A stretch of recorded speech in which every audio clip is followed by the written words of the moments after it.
আজকে কবি শঙ্কর ঘোষের লেখা একটি কবিতা মিথ্যে কথা পাঠ করছি। লোকে আমায় ভালোই বলে, দিব্যি চলনসই, দোষের মধ্যে একটু নাকি মিথ্যে কথা কই।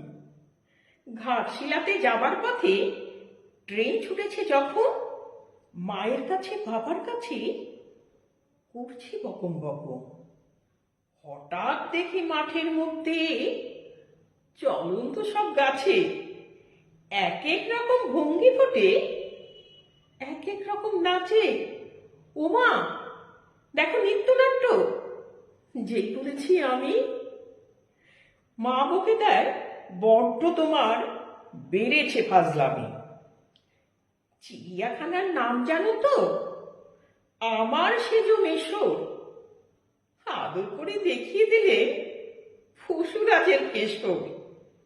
কদিন পরে চুন খসানো দেয়াল জুড়ে একই, ঠিক অবিকল সেই রকমই মূর্তি যেন দেখি। ক্লাসের মধ্যে যেই বলেছি সুরঞ্জনার কাছে, জানিস আমার ঘরের মধ্যে সিংহ বাঁধা আছে। শুনতে পেয়ে দিদিমণি অমনি বলেন, শোনো, এসব কথা আবার যেন না শুনি কখনো।